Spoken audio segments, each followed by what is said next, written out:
우리 같이 말씀 보도록 하겠습니다. 누가복음 6장 41절에서 49절까지 한 절씩 교독하도록 하겠습니다. 어찌하여 형제의 눈 속에 있는 티는 보고 내 눈 속에 있는 들보는 깨닫지 못하느냐? 너는 내 눈 속에 있는 들보를 보지 못하면서 어찌하여 형제에게 말하기를 형제여 나로 내 눈 속에 있는 티를 빼게 하라 할 수 있느냐?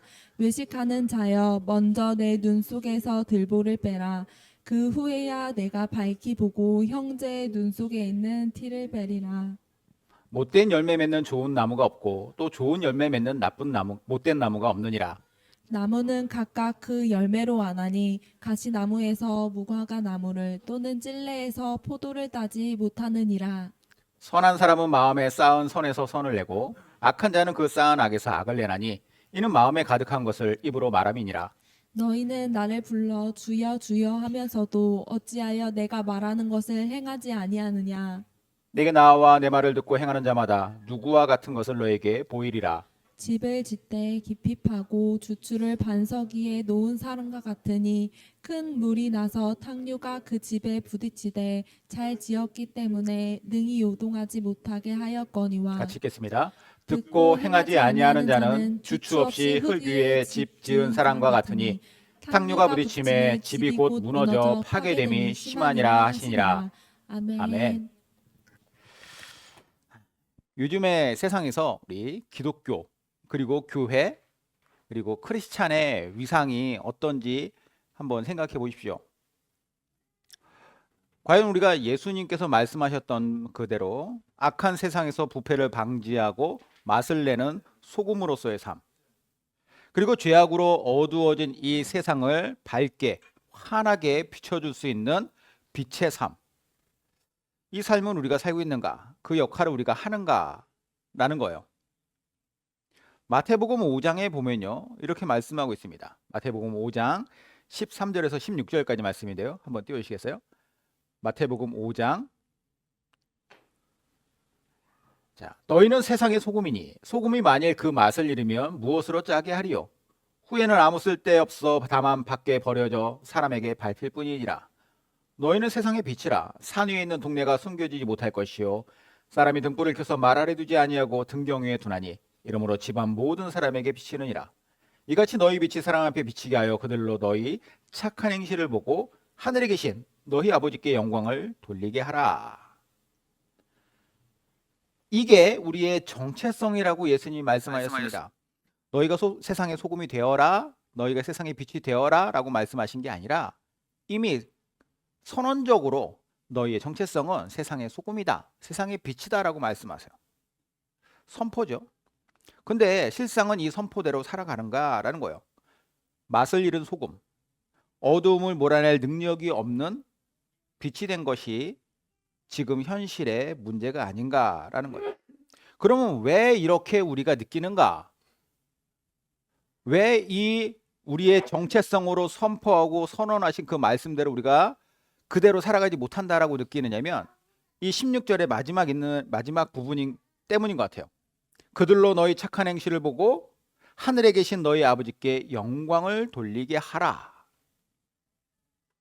세상이, 즉 이 세상의 사람들이요, 우리의 착한 행실을 보고서 이걸 통해 아버지께, 하나님 아버지께 영광을 돌리게 하라고 하시는데, 그랬을 때 비로소 우리는 소금과 빛다운 역할을 한 것이다, 우리의 정체성을 잘 감당했다라고 판단할 수 있는데 그러지 못하였다라는 거죠.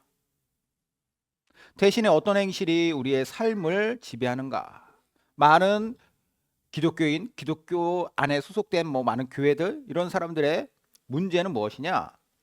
악한 행실, 어리석은 행실이 너무 많다라는 거예요. 세상에서 욕을 먹는다면 그것은 우리가 그냥 단순히 억울한 문제로 끝날 것이 아니고, 그리고 이것이 우리가 잘하고 있는데 인정받지 못한다, 이게 아니라 뭔가 문제가 있다라는 거죠. 객관적으로 봤을 때. 그럼 우리는 어떻게 이 주님의 피로 사신, 피값으로 사신 교회가 이런 문제 가운데 노출되었고 이 문제를 드러내고 있는데 이건 어떻게 해야 되는가? 이 같은 현실을 직면하고 이 문제 가운데서 우리가 올바른 돌파구를 찾아가야 될 것 같아요. 우리를 인정해주지 않는 세상과 맞서서 싸워서 그들을 탓해라, 이게 아니에요. 마땅한 길을 가지 못한 우리 스스로 안에서 뭐가 문제인지를 바라보고 바른 길을 찾아서 이 바른 길로 가야 되는 것. 그리고 이 과정은, 저는 이 과정이 우리에게 있어서 성화라고 하는, 하나님 앞에서 우리가 점점 나아지고 변화되는 그런 삶, 그리고 이 성화의 삶은 곧 제자도로 연결이 된다라고 생각을 합니다. 제자도라고 하는 것은요, 예수님을 믿는 모든 사람들이 마땅히 가야 할 길이에요. 제자의 삶이죠. 그러면 이 길을 똑바로 가면은 그것이 곧 무엇으로 연결이 되느냐? 우리의 삶은 소금다운 삶이 될 것이고 빛다운 삶이 될 수 있을 것이다. 그러면 또 그게 뭐로 연결돼요? 하나님께 영광으로 올려지는, 하나님께 영광 돌리는 것으로 연결이 된다라는 거예요. 제가 설교할 때 종종 언급했던 문장 중에 이런 문장이 있어요. 한번 띄워주시겠어요? 구원은 바라보기만 하면 되지만 성화는 계속 주목해서 보아야만 가능하다. 구원과 성화를 구분해서 이렇게 표현했습니다. 구원은 우리가 주님을 바라보기만 해요. 그러면 받을 수 있는 겁니다. 그분이 우리를 찾아오셔서 우리 이름을 부르셨을 때 우리가 그분을 바라봤을 때 그 바라봄으로 말미암아서 이루어지는 것이 구원이에요. 예를 들면 이런 거예요. 예수님께서 이미 우리를 알고 계시고 우리를 찾아오십니다. 우리는 그분을 모르는 상태에서 우리를 부르세요. 누구야? 그러면 당연히 우리는 나를 부르는 그 음성에 의해서 반응을 하게 되죠. 바라보는 거야. 바라보면 어떻게 되느냐? 그분께서 바라본 너를, 내가 너를 구원하려고 찾아왔으니 이제 너는 나로 인해서 구원받는다라고 우리를 구원의 길로 인도하십니다. 우리의 능력으로 발생한 사건이 아니에요. 내가 열심히 그분을 찾고 막 노력하고 뭐 도를 쌓고 뭐 종교적인 열심을 내서가 아니라 그분이 부르심과 그리고 나의 바라봄에 의해서 이루어진 사건이다. 그런데 믿음이라는 것은 거기서 끝나는 게 아닙니다. 우리를 부르신 그 예수님의 부르심, 그 부르심에 반응한 이후에 우리의 삶이 계속해서 옳은 방향을, 옳은 길을 따라서 계속해서 나아가는 것, 이게 성화의 길로 연결이 되는 것이고, 성화는 곧 제자도라는 거예요. 이 길을 계속 따라가야 돼요. 이를 위해 주님을 계속해서 주목해야 됩니다. 주변에 주목할 수 없게 만드는 여러 가지 유혹이나 소리들이 있을 때 거기에 마음을 빼앗기고 내가 그 길로, 엉뚱한 길로 가다가도 다시 주목해서 돌아오고 하는 것, 이 과정이 있어야 된다는 것이죠. 그렇게 되면 어떻게 되겠어요? 당연히 내 삶은 내가 주목하는 그분을 닮아가는 삶. 큰바의 얼굴 아시죠? 계속 큰바의 얼굴을 보고 그것을 막 사모하고 막 그랬더니 결국은 내가 큰바의 얼굴을 닮은 사람이 되었다. 뭐 그런 미국의 소설이 있죠. 그것처럼 우리가 예수님을 닮아간다는 것은 그분을 계속 주목했다라는 뜻이고, 그 주목함의 결과로서 우리는 예수님을 닮아가는데, 예수님을 닮는다는 것이 무엇이에요? 예수님께서 어떻게 행하셨는지를 우리가 성경 말씀을 통해서 보면은 이게 바로 예수님을 닮은 삶이구나라는 것이 딱 드러나겠죠. 예수님이 사람들을 어떻게 대하셨는가? 분열과 분쟁을 조장하고 누군가를 욕하고 미워하고 탓하고 그랬던 것이 아니라 항상 예수님은 사랑하고 품고, 그러면서도 문제에 대해서는 과감하게 지적하고 그랬던 분이 예수님이시죠. 그런 예수님의 어떤 삶을 우리가 따라갈 때 곧 하나님의 영광이 드러나게 될 것이다. 자, 결론적으로 주님의 부르심으로 구원받은 우리는 제자도를 따라 살아가는 우리의 삶의 노력이 있어야 된다. 자, 이 노력과 관련해서 오늘 누가복음 말씀을 여러분들과 함께 나누고자 합니다. 이 말씀 안에서 성화의 길, 제자도를 걸어가고자 하는 주님의 사람들, 어떻게 그 길을 갈 것인가? 말씀의 배경부터 보겠습니다. 여러분들 잘 아시겠지만 예수님께서는 30세가 되신 이후에 본격적으로 메시아로서의 삶을 사셨어요. 이걸 이제 우리가 공생애라고 부르죠. 메시아로서의 삶을 살아가신 것. 성경에 나오는 사복음서에 기록된 예수님의 기록은 탄생의 기록, 그렇죠? 예수님께서 태어나실 때 당시의 그 기록과 그리고 12살 때쯤에 부모님과 함께 성전에 가셨던 그 기록, 이 두 개를 빼면은 30세 이전에 예수님에 관한 기록은 하나도 없습니다. 그래서 나머지 예수님께서 어떻게 활동하시고 제자들과 다니시고 이것은 다 30세 이후에, 그리고 그 3년 동안의 공생의 기간 동안의 기록이에요. 자, 예수님께서 공생애를 시작하셨을 때 어떻게 시작하시느냐? 세례 요한한테 가서 거기서 요단강에서 세례를 받으시고 광야에서 40일을 금식하시고 나서 본격적으로 공생애를 사셨습니다. 이 초창기에 예수님은 12제자를 부르시죠. 베드로를 비롯해서 야고보, 요한 이런 12제자를 쭉 부르신 다음에 그들과 함께 이스라엘의 여러 지역들을 돌아다니시면서 본격적으로 공생애라고 하는 메시아로서의 사역을 행하셨어요. 자, 그런데 이 예수님의 등장은 이 당시 사람들에게 매우 충격적인 사건이었습니다. 놀라운 이적과 그리고 그동안 그들이 바리새인들로부터 들어왔었던 성경에 관한 하나님에 대한 말씀이 그동안 우리가 들었던 것이 뭔가 부족함이 있고 이해되지 않고 혹은 하나님에 대해서 오해하게 만들었던 것이구나 라고 하는 것을 깨닫게 하시는 예수님의 어떤 본질을 핵심을 찌르시는 그런 가르침들이 예수님의 입술에서 나왔고 사람들은 당연히 어떻게 하느냐? 그 예수님으로 말미암아 놀라고 예수님을 추종하게 됩니다.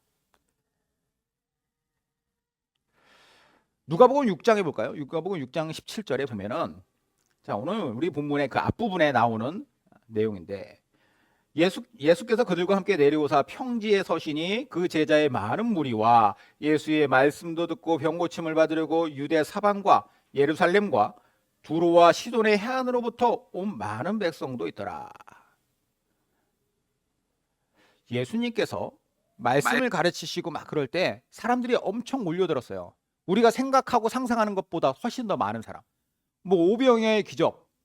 그럼 5천 명 남자만 성인 남자만 5천 명을 먹이셨다고 하니 여자와 어린 아이들까지 합하면 좋게 10,000명이 넘는 사람들이죠. 그 당시에 이 많은 사람들이 몰려들었다. 무엇 때문에? 예수님이라고 하는 그 한 사람, 그들의 입장에서는 새롭게 등장한 젊은 어떤 말씀을 가리키는 그런 선생, 이 예수님을 보기 위해서 수많은 사람들이 몰려들었고 그들은 열광하기 시작했어요.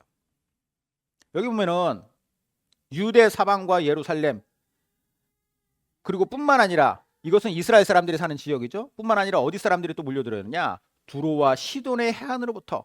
두로와 시돈은 해안에 있는 도시입니다. 해안 도시. 페니키아. 지금으로 치면 이제 레바논이에요. 이스라엘이 아닌 이방 국가에서도 예수님을 보기 위해서 사람들이 몰려들었다. 그 당시에 예수님의 사람들에 의해서 보여지는 예수님의 모습이 상상이 되는 내용이죠. 자, 예수님은 이렇게 많은 사람들에게 말씀을 전하셨어요. 그리고 이러한 삶을 살아야 된다라고 말씀하십니다. 본질을 알려주세요. 근데 이게 단순히 그날 모인 그 사람들만에 향한 메시지가 아니라 그들을 포함한 이후에 2000년 우리의 기독교 역사에 통틀어서 모든 사람들, 앞으로 예수님 다시 오실 그날까지 모든 믿는 크리스찬들에게 주시는 말씀이에요. 그리고 오늘 본문 말씀은 아주 기초적인 제도의 어떻게 보면은 기본과도 같은 내용입니다. 그래서 그러한 제도의 첫 번째는 무엇이냐? 예수님께서 뭘 말씀하시느냐? 자기의 내면을 진실되게 직면해야 된다라고 말씀하세요. 41절 42절 어찌하여 형제의 눈 속에 있는 티는 보고 내 눈 속에 있는 들보는 깨닫지 못하느냐?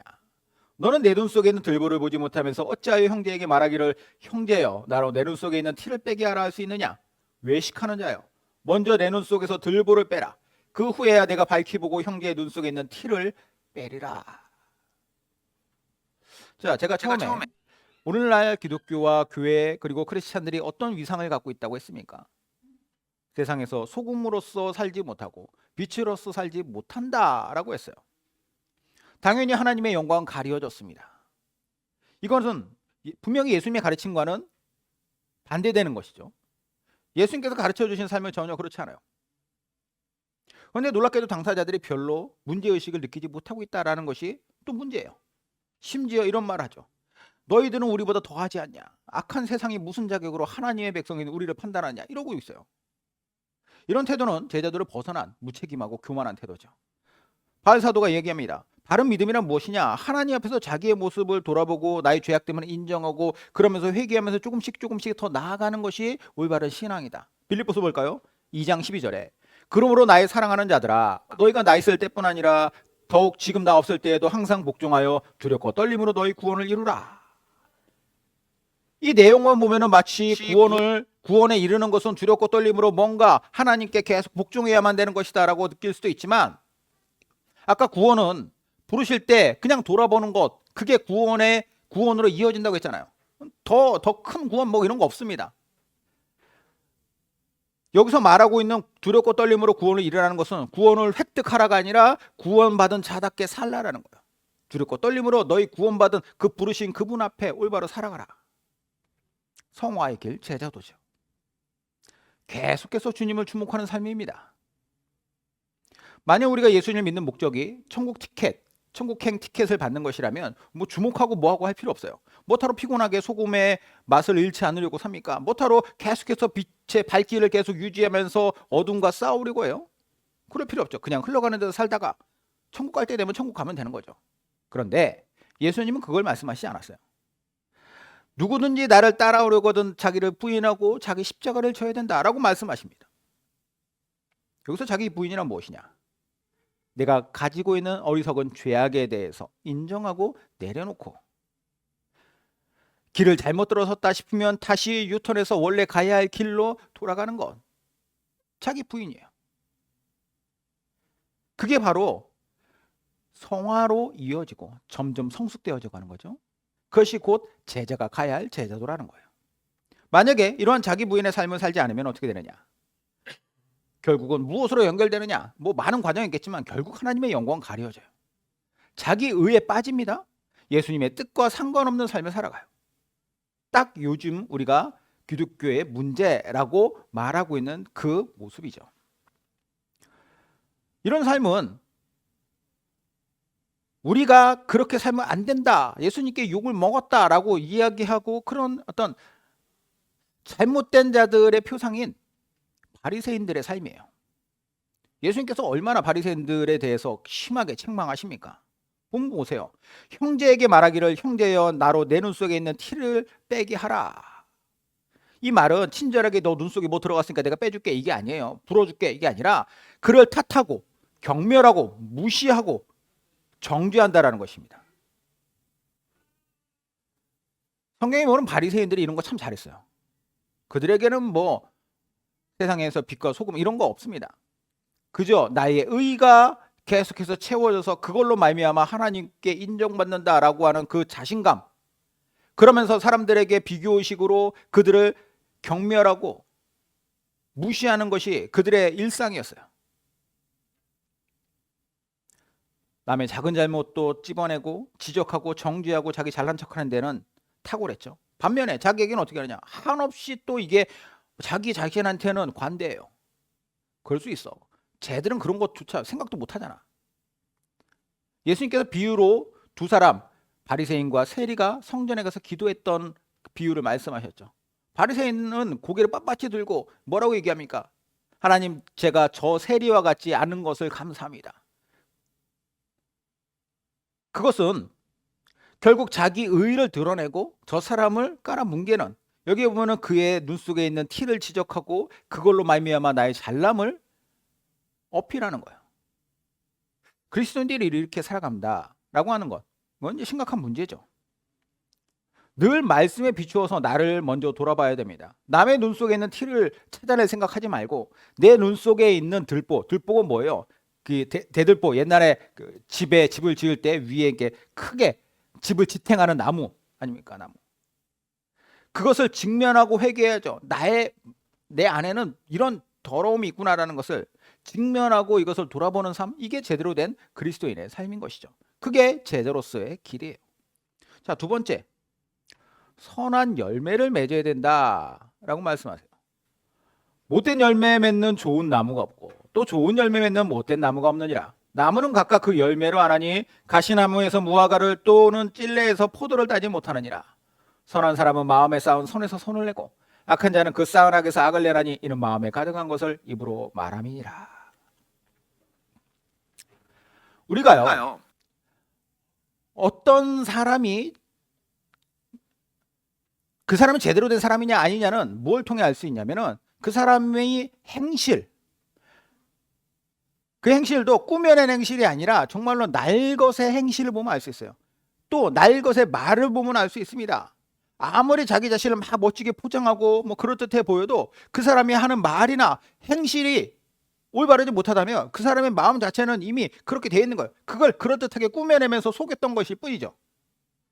자신의 내면을 진실되게 우리는 직면하고 회개하며 살아갈 뿐만 아니라 이것을 이제는 겉으로 어떻게 드러낼 것인가, 요거에 대해서도 생각을 해봐야 되는 거예요. 내가 정말로 주님 앞에 내 자신을 진실되게 바라보고 직면한다면 나로부터 나오는 것이, 그러니까 내 스스로 안에서 올바른 것들이 채워지고 변화되면 이게 겉으로 아웃풋이 정말로 올바른 것이 나올 수밖에 없는 거겠죠. 가장 1차적인 걸 뭐라고 얘기하시느냐? 입에서 나오는 말이다 라고 말씀하셨어요. 말. 선한 열매가 맺히는 말이다. 말은 내면의 거울이라고 합니다. 45절에서도 마음에 있는 것을 입으로 나오게 된다라고 말씀하시죠. 성경에는 이처럼 마음의 것이 밖으로 표현되는 열매로서의 말에 대한 말씀들이 많이 있습니다. 마태복음을 보면 예수님께서 바리새인들을 향해서 이런 말씀하셨어요. 마태복음에 독사의 자식들아, 너희는 악하니 어떻게 선한 말을 할 수 있느냐? 이는 마음에 가득한 것을 입으로 말함이라.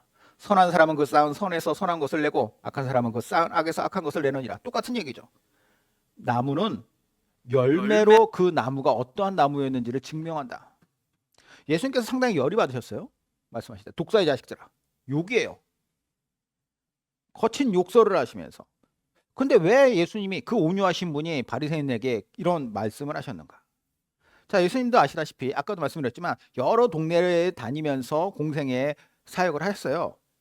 병든 사람도 고쳐주고 귀신도 쫓아내고 막 이렇게 하셨는데 이 광경을 직접 목격한 사람들이 뭐라 얘기하느냐? 아, 드디어 구약에서 예언되었던 메시아 다윗의 후손이 여기에 오셨구나라고 기뻐했습니다. 사람들이 막 기뻐하고 있었어요. 물론 그들이 생각하고 있는 메시아라고 하는 것이 우리가 알고 있는 메시아랑은 좀 다릅니다. 민족적 메시아예요.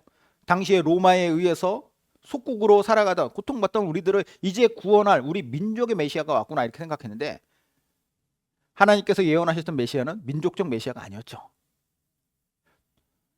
예수님이 온 세상에 있는 모든 죄를 이기고 우리를 구원하시는, 온 세상 사람들을 구원하시는 메시아였어요. 자, 어쨌든 그런 메시아이신데 이들은 어쨌든 예수님에 대해서 다윗의 후손으로 오실 메시아가 오셨다라고 하니까 이 자리에 함께 있었던 바리새인이 콧방귀를 뀌는 거예요.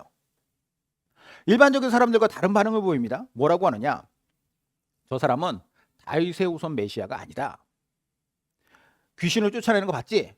그거 귀신의 왕 바알세불의 힘을 힘입어서 그 귀신을 쫓아낸 척하는 일종의 무당 같은 사람이야. 예수님에 대해서 이렇게 폄하해요. 사람들에게 잘못된 거짓 정보를 그들이 주입을 합니다. 똑같은 상황에 똑같은 광경을 목격했는데 그들은 왜 이런 말을 하느냐? 예수님께서 그들에게 하신 말씀의 이유가 있습니다. 34절 뭐라고 얘기하세요? 독사의 자식들아, 너희는 악하니 어떻게 선한 말을 할 수 있느냐? 이는 마음에 가득한 것을 입으로 말함이라. 선한 것이 그들 안에 없기에 그 안에 있는 더럽고 악한 것이 겉으로 표현됐다라는 거예요.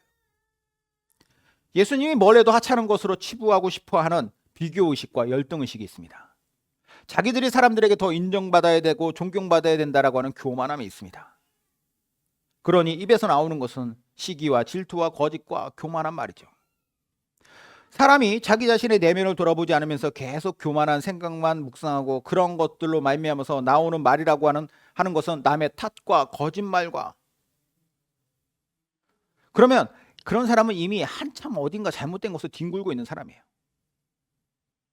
믿음이 있다? 그 믿음을 뭘로 증명하겠습니까? 예수님이 오죽 답답하고 열이 받으셨으면 독사의 자식들아라고 하는 이런 거친 욕설을 뱉으시겠어요?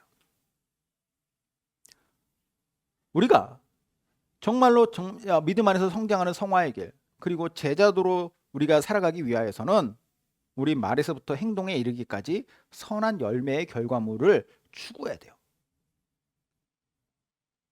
자, 마지막 세 번째입니다. 삶의 현장에서 주님의 말씀을 적용하는 거예요.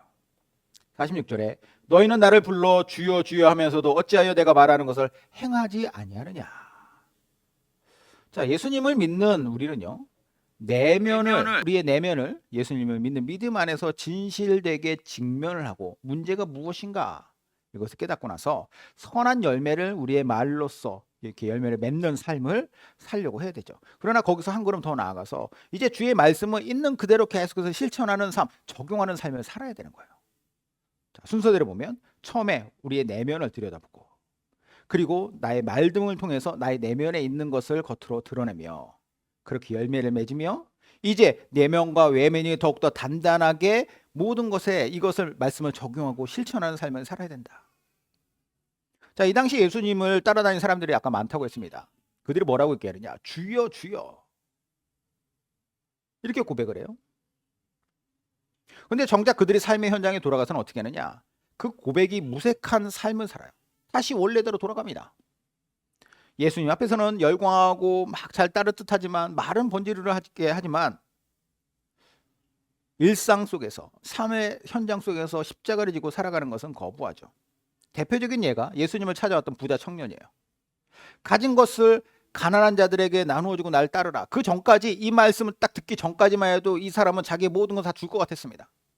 예수님이라고 하는 그분 앞에 정말로 완전히 내가 당신을 따르고 싶습니다. 그런데 너의 일상 속에서 이것을 적용하며 살라라고 하는 말씀인데 여기에 대해서는 내가 못하겠다라는 거예요. 그걸 두려워하고 거북해하고 싫어하는 거죠. 성경은 이런 사람들을 무리라고 불렀습니다. 무리. 예수님을 따라다니는 추종하는 듯 했지만 앞에서는 주여 주여 했지만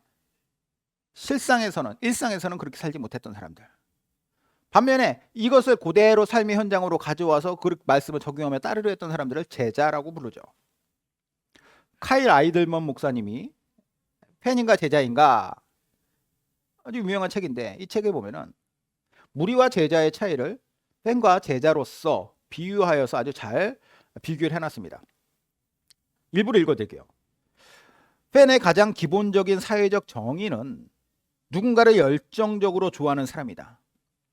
맨몸에 페인트 칠을 하고서 축구장에 가는 사람이고 관람석에 앉아 팀을 열렬하게 응원하는 사람이다. 선수가 사인한 운동복을 벽에 걸어두고 자동차 뒤에 갖가지 스티커를 붙이고 다닌다. 하지만 정작 그들은 경기에 나서지 않는다. 경기장에서 땀을 뻘뻘 흘리며 달리거나 공을 차지 않고 선수들에 관해서는 모르는 게 없고 최근 기록을 줄줄이 꿰지만 선수들을 개인적으로 알지는 못한다. 고함을 지르며 응원은 하지만 경기를 위해 희생하지 않는다. 게다가 응원하는 팀이 자꾸만 패하면 그렇게 좋아하던 마음도 조금씩 식어가고 심지어 다른 팀으로 옮겨가기도 한다. 팬은 언제나 팬일 뿐이다. 자, 열성적인 팬이 있을 때 그 팬은 팀과 선수에 대해서 충성도가 엄청 높습니다. 하지만 아무리 열성적이라고 할지라도 그의 인생 전부는 될 수 없는 거예요. 예수님의 주변 사람들 보면요, 많은 사람들이 나름 열심히 따르고 열광도 합니다. 십자가 앞에서, 그러나 어떻게 했느냐, 그들이 십자가 앞에서 추풍 낙엽처럼 막 이렇게 다 우수수 떨어져 내려가죠. 아직 제자가 아니었다라고 하는 거예요.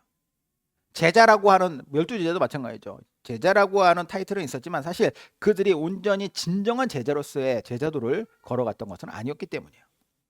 어차피 그때는 이게 성령님이 오시기 이전이기 때문에 그럴 수 있다라고 치더라도 오늘날 우리가 신앙생활할 때는 성령님의 시대이고 성령님이 우리 안에 역사하시고 분명히 하나님의 말씀이 기록되어 있는 66권 성경이 있는데 우리가 과연 우리의 신앙생활을 일평생 제자가 되지 못하는 팬의 수준에서 계속 머물고 있다? 문제겠죠. 예수님이 아닌 나의 만족과 유익을 위한 신앙생활에 거기에서 그치면 안 된다는 거예요. 만약에 그렇게 주의 말씀을 우리가 베이스로 해서 살지 못한다면 평소에는 그럴듯하게 보이지만 어느 순간에 조금 센 바람이 불어오고 급류와 같은 문제나 위기가 우리에게 닥치면 어떻게 되느냐? 흔들리다가 무너질 것이다 라고 얘기해요.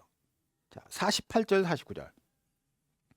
집을 짓되 깊이 파고 주추를 반석 위에 놓은 사람과 같으니 큰 물이 나서 탕류가 그 집에 부딪히되 잘 지었기 때문에 능히 요동하지 못하게 하였거니와 듣고 행하지 아니하는 자는 주추 없이 흙 위에 집 지은 사람과 같으니 탕류가 부딪힘에 집이 곧 무너져 파괴됨이 심하니라 하시니.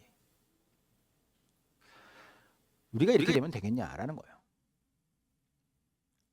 우리의 삶에 정말로 주님의 말씀이 적용되어서 이 말씀이 마치 단단하게 우리의 삶의 기초를 다지는 콘크리트처럼 이렇게 밑에 막 다져져 있어야지 강한 어떤 급류나 뭐 이런 문제들, 위기나 이것들이 부딪혀 왔을 때 거기에 버티는 거예요.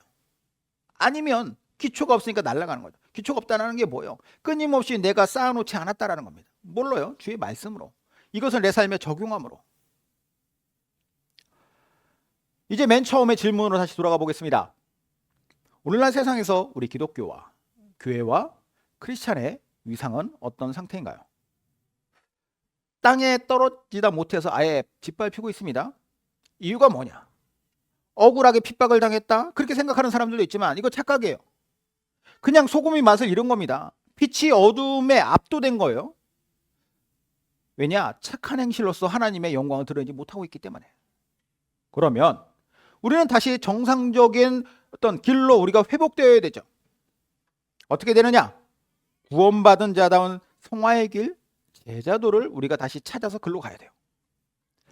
오늘 예수님께서는 이 제자도의 기초적인 것을 말씀해 주셨습니다. 첫 번째, 자기의 내면을 진실되게 직면해라.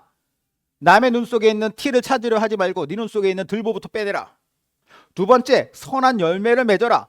특히 내면에 있는 것을 겉으로 드러내는 말을 보면은 그 나무를 알 수 있는 것처럼 그 열매로서의 삶을, 선한 열매를 추구하며 살아라. 세 번째, 삶의 현장에서 주의 말씀을 적용하면서 이 말씀을 쌓아가라. 그랬을 때, 위기가 닥쳤을 때에도 든든하게 버틸 수 있는 그런 믿음의 사람이 될 수 있다는 거예요. 바라기로는 저를 비롯한 우리 모두가 이러한 주님의 말씀 따르길 바랍니다. 이 삶을 통하여 하나님의 영광을 드러내는 이 어두운 세상을 밝히는 우리 모두 되시기를 주님의 이름으로 축원드립니다.